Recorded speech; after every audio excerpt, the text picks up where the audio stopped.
Hello, it's Gudmund. Welcome back, or welcome to the channel. So tonight, we have 3 books that we're going to be reading. Oh, and also, if I sound different, it's because I'm kind of have a cold. Alex gave it to me. So, anyways, but I'm getting better. So, but anyways, we have 3 books here. We have Hans Christian Andersen, The Nightingale, Jerry Pinkney, and Alex, can you move the books so they can see the other ones? Yeah.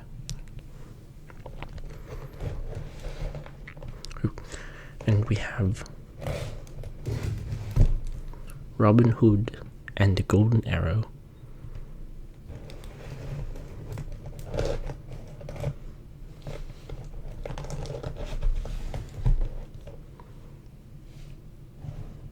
and Lousy, Rotten, Stinking Grapes. So, I think the first one we're going to start with is this one.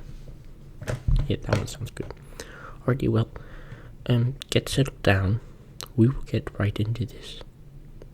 Right, here we go. Alrighty, so, it is a little bit of a struggle at the moment, but we're getting it. Okay, let's go. Oh, here's a nice little bird right there.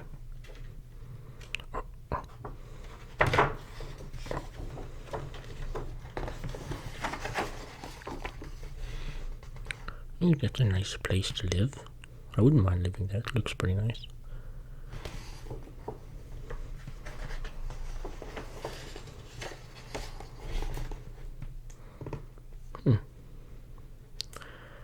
To my grandchildren, Rianne, Victoria, and Mason.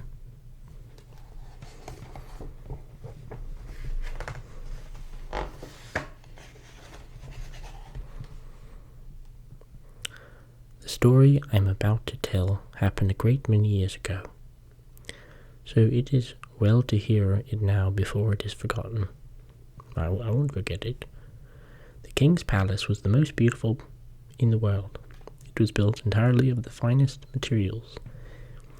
In the garden could be seen the most unique flowers with pretty gold bells tied to them, which jingled so that everyone who passed could not help noticing them. Indeed, everything in the king's garden was remarkable, and extended so far that the gardener himself did not know where it ended. Those who travelled beyond its limits knew that there was a grand forest, with trees so tall they hugged the clouds, sloping down to greet the deep blue sea. In one of these trees lived a nightingale, who sang so beautifully that even the poor fishermen, who had many other things to do, would stop their work to listen and listen. "Oh, is not that splendid?" they would pronounce. I mean, I can't hear it, but I think it'd sound pretty good. They look like they're admiring it, kind of. Oh, look at those fish. The fisk.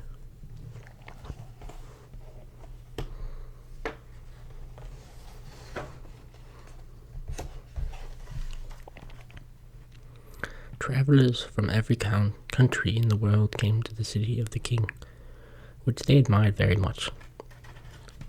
Stay back. But when they heard the nightingale song, they all declared it to be the best thing they had seen and heard, and the travellers, on the return home, related what they had found, and scholars told many stories. Books were written containing descriptions of the village, the palace, and the gardens, but they did not forget the nightingale, which was really the greatest wonder of all. The tales travelled all over the world, Some of them came to the attention of the king, and he sat in his magnificently carved chair and listened. He nodded his approval every moment, for it pleased him to hear such admirable descriptions of his city, his palace, and his gardens. When he heard the words, "The nightingale is the most beautiful of all," he exclaimed, "What is this? I know nothing of any nightingale. Is there such a bird in my kingdom?"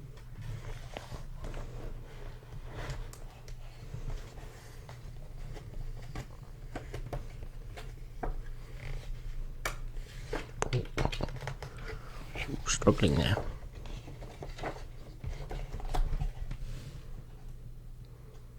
Ooh, what is that thing on his shoulder? I don't really know. Anyways, then he called one of his prime ministers, who hurried to the king's side.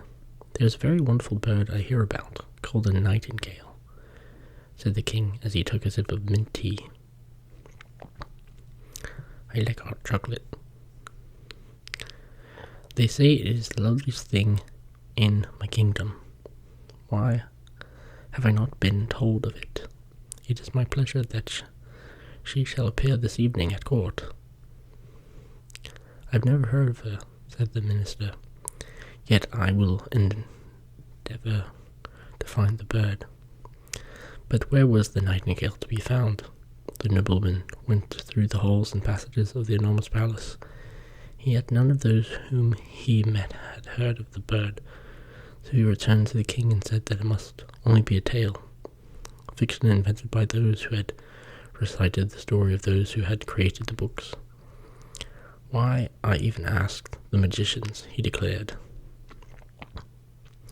"But the talk in which I have heard this account," said the king, "was told to me by the great and mighty truth-teller, and therefore it cannot contain a falsehood. I will hear the nightingale. She must be here this evening, and if she does not come, the whole court should be trampled upon after supper." Oh, I don't really like that. Again, the prime minister ran through all of the halls and corridors. Half the court ran with him, for they did not like the idea of being trampled upon. There was a great inquiry about this wonderful nightingale, whom all the world knew, but who was an unknown to the court. Interesting.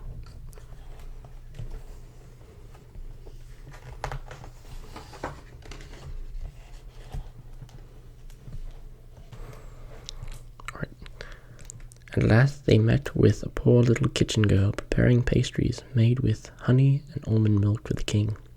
She said, "Oh yes, I know the nightingale quite well. Indeed, she can sing. Every evening I have the permission to take home to my sick mother the scraps from the kitchen.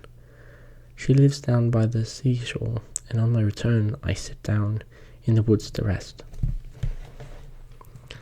and listen to the nightingale's song. Then the tears always come into my eyes, and it is just as if my mother kissed me." "Little girl," said the king's attendant in waiting, "you shall have the great honour of seeing the king dine, if you will lead us to the nightingale, for she is invited this evening to the palace."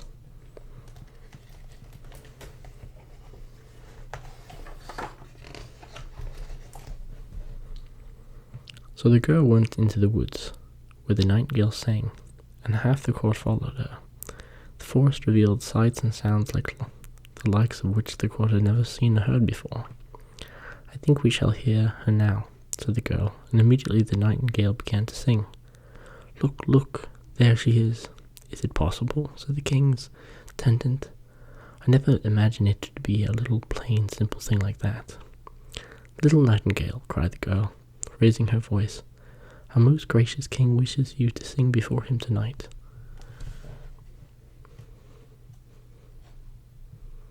It's a very simple little bird, you know. You're pretty cute looking, you know.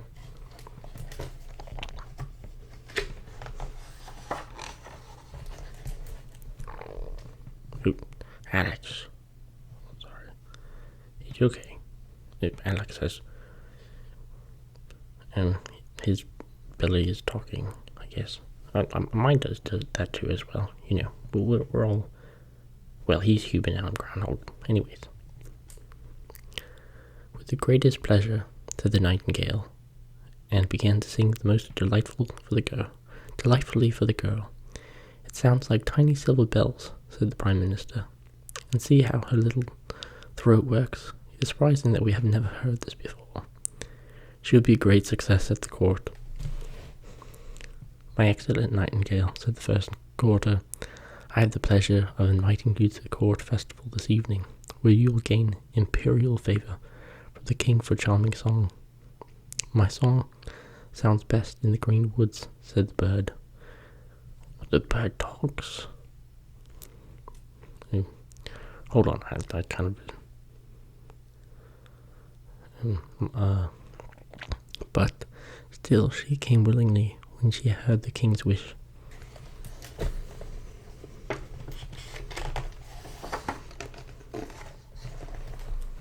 The palace was elegantly decorated for the occasion. In the centre of the great hall, a golden perch had been fixed for the nightingale. The whole court was present, and the little kitchen girl watched from behind a column. All were dressed in full splendour, and every eye was turned to the little brown bird, where the king nodded. When the king nodded for her to begin, the nightingale sang so sweetly that tears came into the king's eyes, and they rolled down his cheeks as her song became still more touching and went to everyone's heart. The king was so delighted that he declared the nightingale should have his gold ring to wear round her neck, but she declined the honour with thanks. I have seen tears in the king's eyes, she said. It's my richest reward. A king's tears have wonderful power, and quite sufficient honour for me. And then she sang again, more enchantingly than ever.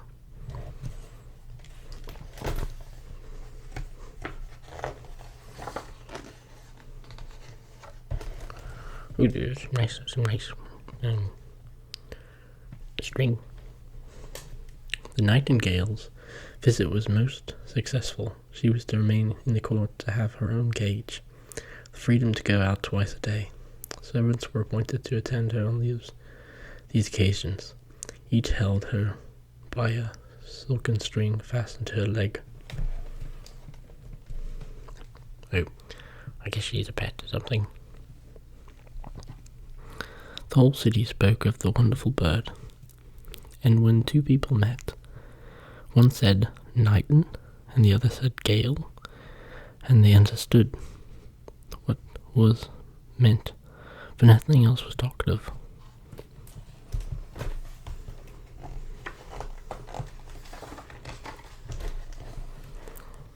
Then one day the king received a package on which was written, "The Nightingale in Pomp."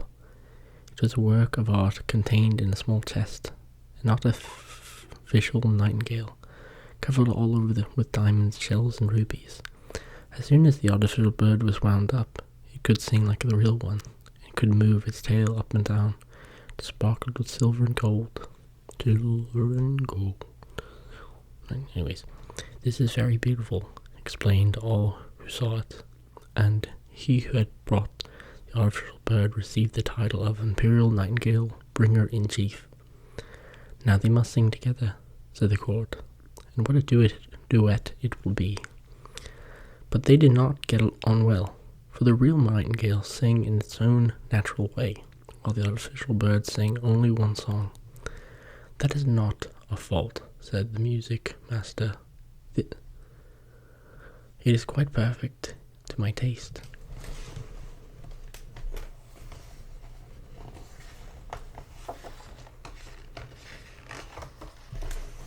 So then it sang along alone and was successful as the real bird. Besides, it was so much prettier to look at, for it sparkled like the stars at night. 33 times did it sing the same tune without being tired. The people would gladly have heard it again, but the king said, "Living nightingale ought to sing something." But where was she? No one had noticed her when she flew out the open window, back to her own green woods. "Oh, how beautiful," proclaimed the fisherman upon hearing the nightingale's song again. Oh, there she is, right there. Alright.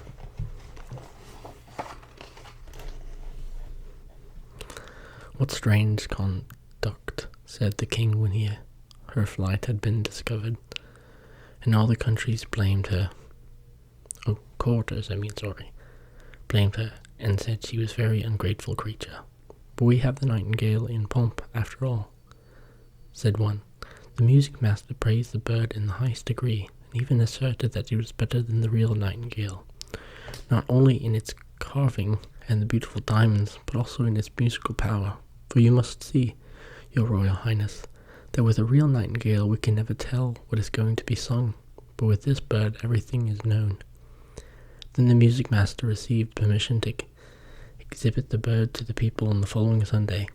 When they heard it, they were captivated.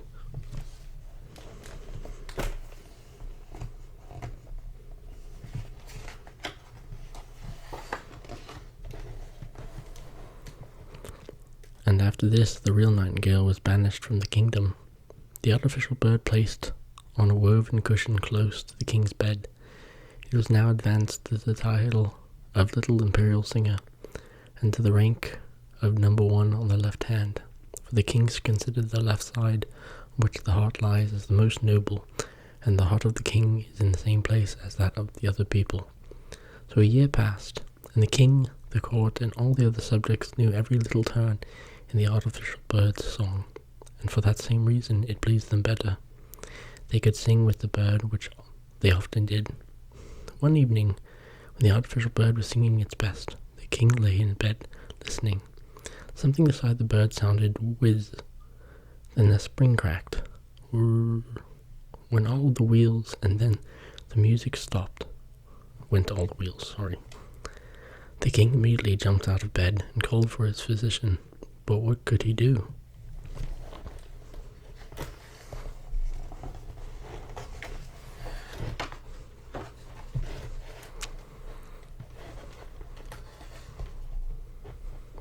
Trying to fix it. Then they sent for the great fixer of all things. After much talking and examination, the bird was put together again, and now there was great sorrow, as the bird could only be allowed to sing on special occasions. 5 years passed, and then real grief came upon the land. The people were quite fond of their king, and now he lay so ill that he was not expected to live. Already a new king had been chosen, and the people who stood in the streets asked the attendant waiting how old the king was. He only lowered and shook his head. Cold and pale lay the king in his royal bed. The whole court thought he was dying, and everyone went away to welcome his successor. Carpets had been laid down on the halls and passages, so that not a footstep should be heard. A window stood open, and the moon shone in upon the king and the artificial bird.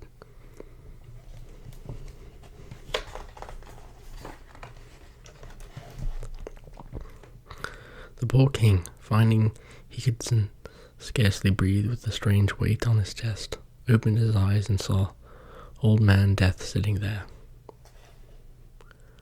Oh, it's gonna turn dark a little bit. He had put on the king's golden crown and held in one hand his sword of state and in the other his banner.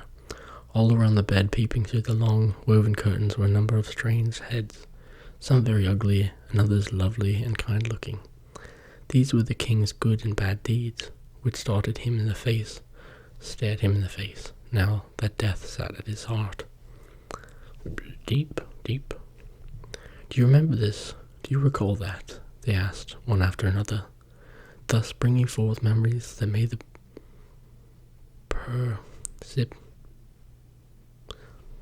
perspiration stand on his brow. I know nothing about it, said the king.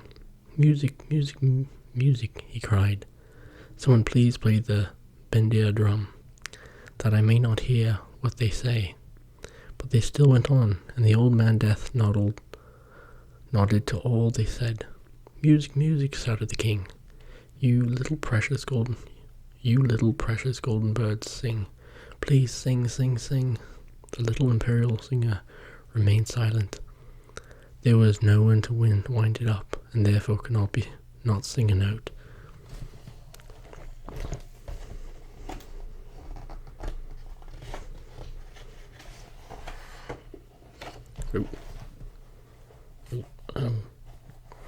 Alright. Suddenly there came through the open window the sound of sweet music. In fluttered the nightingale. She had heard the king's illness and returned to sing to him of hope and trust. And as she sang, the strange heads grew paler and paler. The king's heart commenced to beat in a steady rhythm and gave life to his weak limbs. Even Death himself listened and said, "Go on, little nightingale, go on. Then will you give me the king's beautiful golden sword and his rich banner? And will you give me the king's crown?" said the bird. So Death gave up each of these treasures for a song. The nightingale continued her singing. She sung of the quiet burial place where the white roses grow, where the juniper's sweet fragrance saturate the breeze, and the fresh sweet grass is moistened by the mourner's tears. Then Death longed to go see his garden, and floated out through the window in the form of a cold grey mist.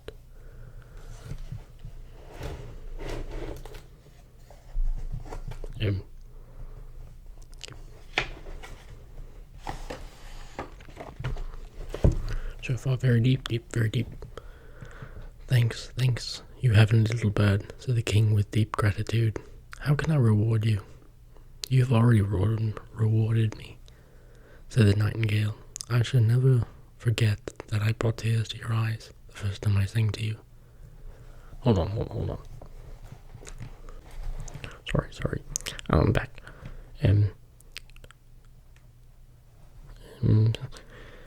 These are the jewels that gladden a singer's heart, but grow strong and well. I will sing you to sleep again. And as she sang, the king fell into a sweet slumber. When he awoke with the morning light, strengthened, rested, not one of his servants had returned. Only the nightingale still sat beside him, saying, "You must always remain with me," proclaimed the king. "You shall sing only when it pleases you. Now I will break the artificial bird into 1,000 pieces." "No, do not do that," replied the nightingale. "The bird did very well, as long as it could. I cannot live in the palace. Let me come when I like. I will sit on a limb outside your window and sing to you, so that you may so you may be happy and have thoughts full of joy. I will sing to you of those who are fortunate and those who suffer, of the good and the evil. I love your heart better than your crown. I will sing to you, but you must promise me one thing." Anything, said the king, who had dressed himself in his imperial robes. "Promise me that you will listen to your heart, and always live in peace." So saying, the nightingale flew away.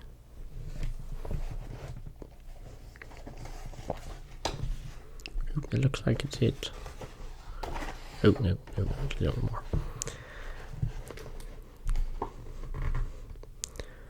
The servants soon returned to the palace to look after the dying king, but to their astonishment, there he stood on the balcony, and looking down upon them, he said, "Good morning." That evening a great celebration was held. The little kitchen girl was awarded an imperial ribbon of honor of the highest rank. Hanging from it was a golden medallion cast in the shape of the nightingale. And I think there's something wrong. Alright, the next story is Robin Hood and the Golden Arrow. Alright, let's get started.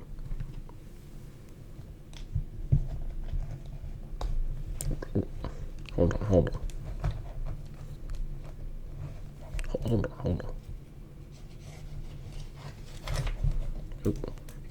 we got this. Alright, here we go. Robin Hood and the Golden Arrow, based on the traditional English ballad. Retold by Robert de Sanssouci, Sushi. Illustrated by E.B. Lewis. Oops. Hold on. Struggling at the moment. Come on, you got this. Right, here we go. Oh, look at that. We have Robin Hood on VHS, the animals, but this is like real life kind of. Anyways, long ago in England, when King Henry II ruled, there lived a great archer named Robin Hood. He spent his days and nights with his band of merry men in Sherwood Forest. Robin Hood, Friar Tuck, Allen A. Dale, Little John, and the others dressed in green to hide easily in the woods. They were known as heroes, who helped all in need, always outsmarting the evil sheriff of Nottingham.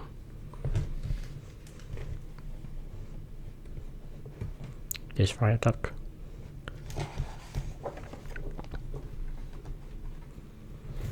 The sheriff vowed to capture Robin and his band, so he came up with a plan. He called for his men and said, There is to be an archery contest with an arrow of pure gold as the prize. Robin Hood and his fellows will try to win the treasure. Then we will arrest them.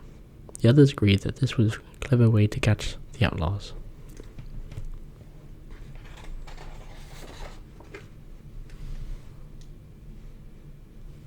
It looks like they're looking at it. Word of the contest spread far and wide. When Robin heard about the prize, he told his fellows, the sheriff has sent a challenge we cannot ignore. No one can match us with a bow and arrow. Friar Tuck warned, This is a trick of the sheriff's to trap you. But Robin's mind was made up. So he asked, Who has a plan to let us enter the contest safely? Wise Little John said, We must go disguised and enter the town one by one from different directions.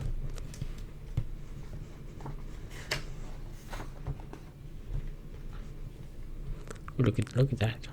Who is that? I don't know who that is.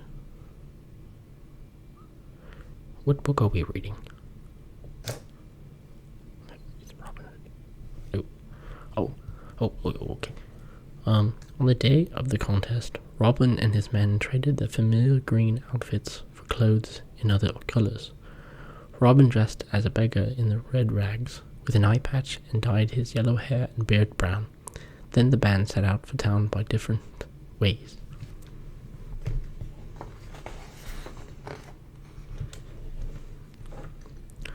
The art is very pretty, yes. The sheriff viewed the event from his seat on a magnificent milk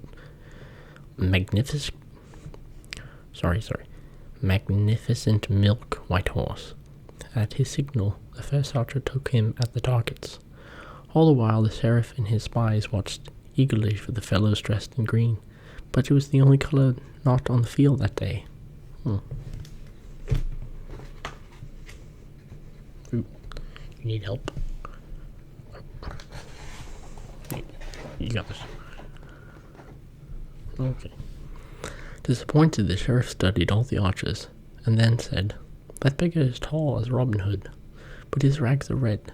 He is half blind, and his beard is the wrong color.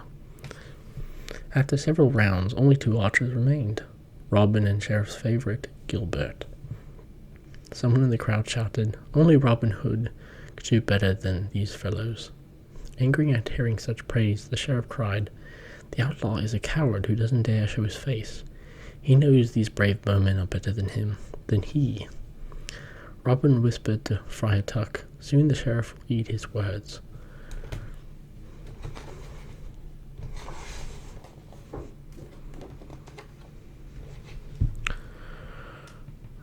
Gilbert, the sheriff's man, fitted his final arrow to his bowstring, took careful aim, and loosed the shaft. It flew straight and lodged but a hair-breadth from dead center. The crowd cheered, and the sheriff, smiling proudly, applauded Gilbert. Then the beggar in the red drew his bow, held the arrow a moment, sighted the target, and let it fly.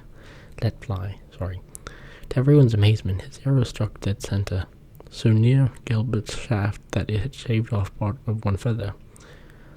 The stranger had won.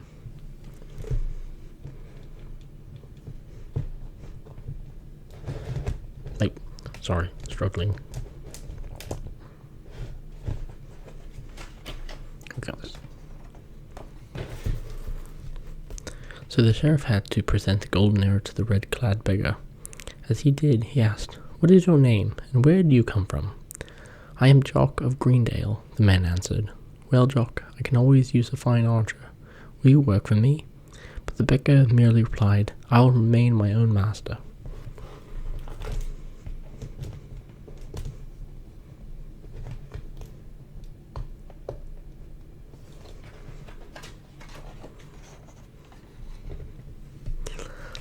The sheriff stormed off, with his men following. Meanwhile, Robin and his merry men took different routes back to Sherwood Forest, ever watchful for spies. When they met again in the greenwood, they roasted wild boar, praised Robin's success. But Robin said, the victory will not be complete until we let the sheriff know who won his prize." Yeah, that's right.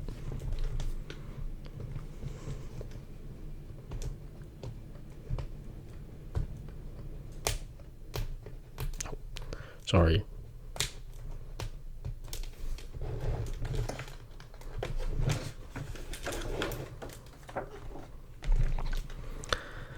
Sorry about that. So Alan A. Dale wrote a brief poem, which was carefully tied to an arrow.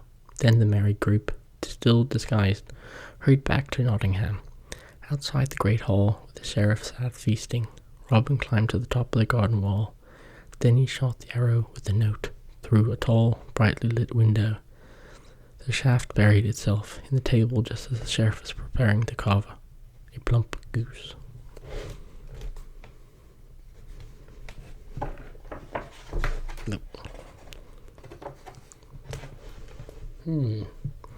Furious, the sheriff noticed the poem, which one of his servants had untied and held out to him.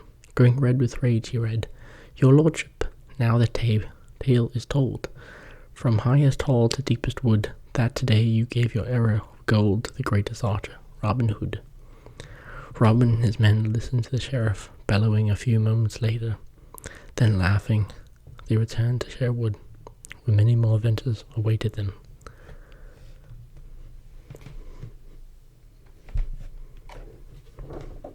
And that looks like the end of that one. Alright, on to the next. Alrighty, so next is Lousy, Rotten, Stinking Grapes. And there's animals on there. Oh, I thought there was a me on there. That's a beaver. I'm a groundhog.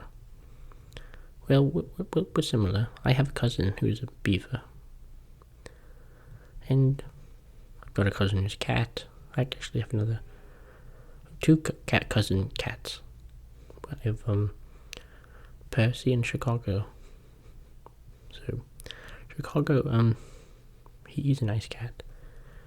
Maybe one day you'll meet him. But anyways, let's get to it.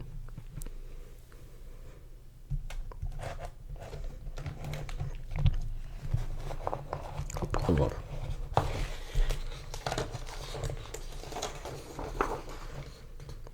It's a little difficult here. Hold on. Wait. I'm gonna center it up. Wait. Here we go. Alright. Some nice grapes. I'd like to eat them. Sorry. Ooh, there's a fox right there. Fox eyed a bunch of tantalizing grapes, hanging from a vine growing high on a tree. "Those juicy morsels are for me," he said with a grin. The problem was the fox was only so high. The grapes were so high. "No matter," said he. "I am sly, clever, smart. After all, I am a fox." He made a plan. Add this to that. Multiply to this. subtract here from there, carry the 2 minus the 1, and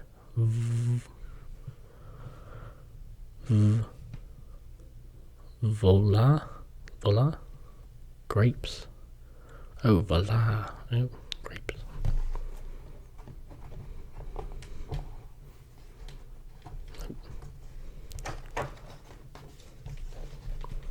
Oh, he's trying his best.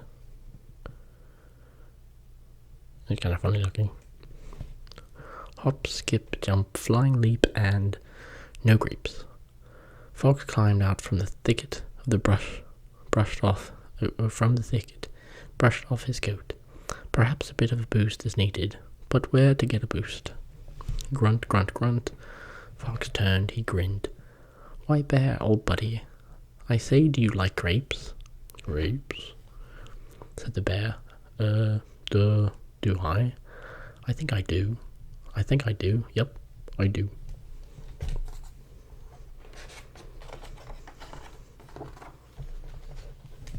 Excellent. Look and listen. Here's the plan, explained the Fox. You stand here. I will stand on your head. There. On the count of 3, you give a bit of boost, and voila, grapes. Bear looked at the plan. He looked at the grapes. He looked at the tree. He stared at his big front paws and thought, you know there, Fox, I'm thinking maybe I could just wrap my paws. Interrupted the Fox. Bear, my dear dim buddy, your job is brawn, not brain. That wasn't very nice. You leave the thinking to me. After all, I am a fox, sly, clever, smart. I know how to get grapes. Bear shrugged. If you say so.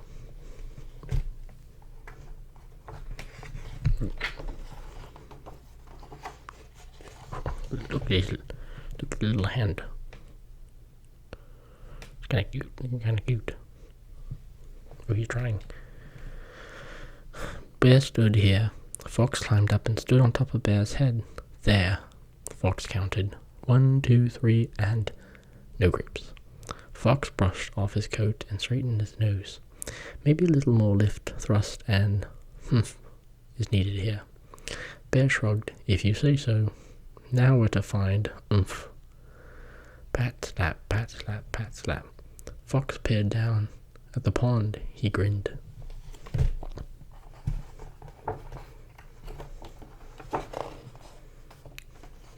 Ooh, there's the beaver. Why, Beaver, dear pal, I say, do you like grapes? Grapes? Said Beaver. Oh yes, indeedy I do. Excellent. Look and listen. Here's the plan, explained the Fox. Bear stands here, you stand on Bear's head, there, and I stand on your tail. And on the count of 3, Bear gives a boost as you give an oomph, which brings me there, and voila, grapes. Beaver looked at the plan, he looked at the grapes, he looked at the tree, he tapped his front tooth and thought, Fox, I'm thinking, if I just start chewing, or interrupted the Fox. Beaver, my dentally challenged chum. You just mind the oomping. Leave all the thinking to me. After all, I'm the Fox, sly, clever, smart. I know how to get grapes. Beaver shrugged. If you say so.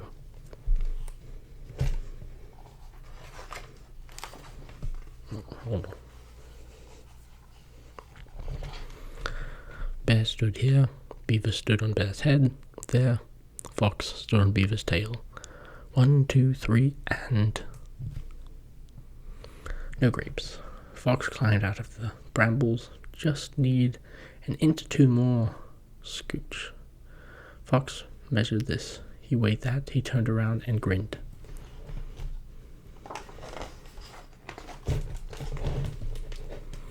Why, Porcupine? Oh, there's Porcupine. You short scooch of a fellow, do you like grapes? Grapes, said Porcupine. I suppose I do enjoy a grape or 2 now and then. Excellent. Look and listen. Here's the plan, explained Fox. Bear stands here, Beaver stands there. You stand on Beaver's tail, I stand on you. And on the count of 3, Bear boosts as Beaver oomphs, while you scooch, which brings me there, and voila, grapes. Porcupine looked at the plan. He looked up at the grapes. He looked at his back full of quills. Excuse me, Fox, but I've a suggestion. Perhaps if I just point my queer... Interrupt Fox. Porcupine, my little friend, let us not get all prickly. You just be a scooch and leave the ideas to me. After all, I'm the fox, sly, clever, smart. I know how to get grapes. Porcupine shrugged. If you say so.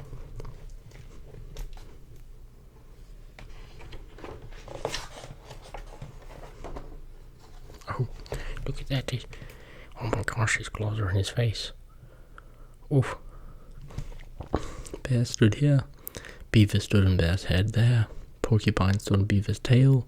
Fox stood very carefully on Porcupine's back. Oh, that is his face, that's not his back. Oof, oof.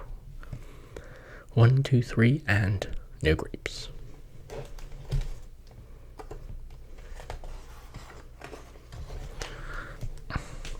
Fox rubbed his feet. He pulled a bramble from his tail. He uncurled his whiskers. What might be helpful is a wee catch and a swing, said Fox, with pencil and eraser. Yes, catch and swing should definitely do.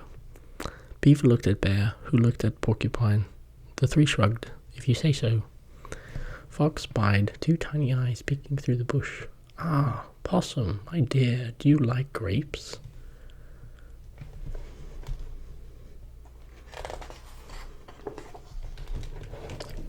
There's Possum. You little guy. Me, whispered Possum, shyly. Why, yes, I do like grapes. Alex. Sorry. It's okay.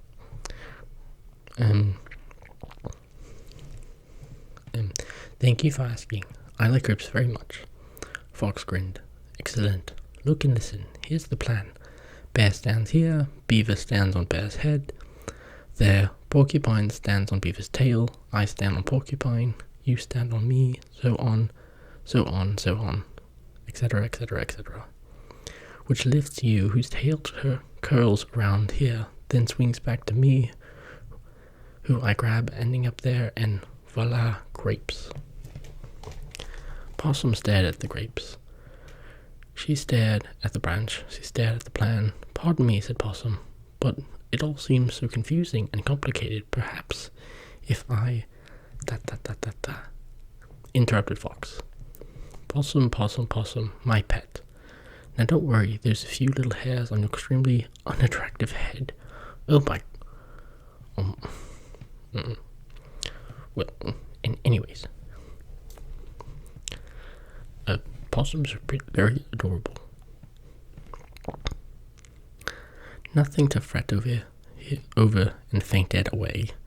Trust me, my dear. After all, I am the fox.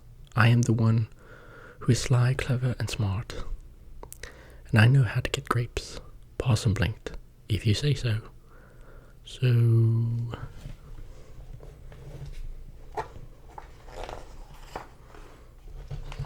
Oh, look how tiny she is. She looks like she's really trying.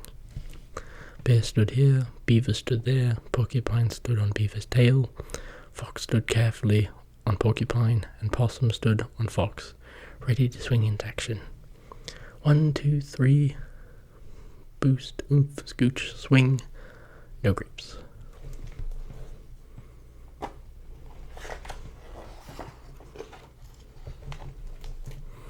What you doing? Asked Skunk.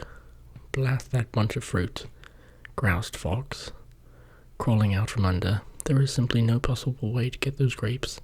That is that. Possum looked at Porcupine, who looked at Beaver, who looked at Bear. I can run up the tree and toss them down, said Possum. I can aim and shoot them down, said Porcupine. I can cut them down, said Beaver. I can give the tree a shake, said Bear. Fox glared. Oh, really? Then why didn't one of you say something before? Well, Possum spoke up. After all, you are the fox, sly, said Porcupine. Clever, said Beaver. Smart, said Bear. Duh. Very smart.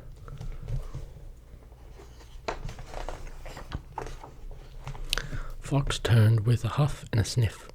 Well, as you wish. I, for one, wouldn't think of eating those lousy, rotten, stinking grapes now, even if I could. They're probably sour anyway. If you say so. Oh, that's it for this one. I hope you liked it, and all the stories.